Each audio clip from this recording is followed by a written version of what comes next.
সিরাজগঞ্জ শহরের ভেতর দিয়ে প্রবাহিত কাটাখালী খালটি ব্রিটিশ সরকারের আমলে ব্যবসা বাণিজ্য প্রসারের জন্য খনন করে যমুনা নদীর সঙ্গে সংযোগ করা হয়েছিল। 1962 সালে বন্যা নিয়ন্ত্রণ বাঁধ নির্মাণ করার ফলে খালটির সংযোগ বিচ্ছিন্ন হয়। এ খাল ঘিরে গড়ে উঠেছিল সিরাজগঞ্জ শহর। শহরের জলাবদ্ধতা নিরসন ও পয়ঃনিষ্কাশনের জন্য একসময় কাটাখালী খালটি গুরুত্বপূর্ণ ভূমিকা রেখেছে। বর্তমানে খালটিতে ময়লা আবর্জনা ফেলে ময়লার ভাগাড়ে পরিণত হয়েছে।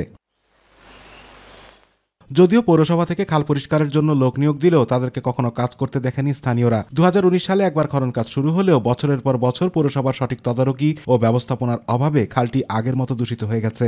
বিগত সরকারগুলোর আমলে এক সময় এক একটা প্রজেক্ট এসেছে, সেই প্রজেক্টে কোটি কোটি টাকা বরাদ্দ হয়েছে।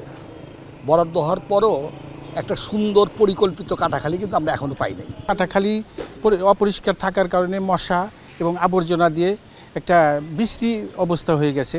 আমার চাওয়া কাটাখালী পূর্ববর্তী থেকে আসুক, এটা একটা নাব্যতা বজায় থাকুক, এটা দিয়ে যেন এখানে জঞ্জাল পরিষ্কার হোক। তবে পৌর নির্বাহী কর্মকর্তা বলছেন, খাল পরিচ্ছন্নতায় কয়েকবার অভিযান চালালেও জনবল সংকটের কারণে পরিপূর্ণ সফল হওয়া সম্ভব হয়নি।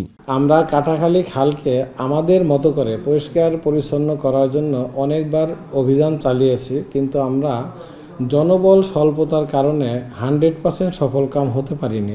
আর পৌর প্রশাসক জানালেন, কাটাখালী খালের সৌন্দর্য বর্ধন ও মনোরম পরিবেশ বাস্তবায়নের জন্য 700 কোটি টাকার একটি প্রকল্প একনেকে পাশ হয়েছে। পিডি নিয়োগ হলেই পুরোদমে কাজ শুরু হবে। পিডি এখনো নিয়োগ হয় না মর্মে আমরা জেনেছি। পিডি নিয়োগ হলেই প্রজেক্টটির কার্যক্রম শুরু হবে। এই প্রজেক্টটি টোটাল হচ্ছে প্রথম ফেজে 700 কোটি টাকা, 3টা পৌরসভা মিলে।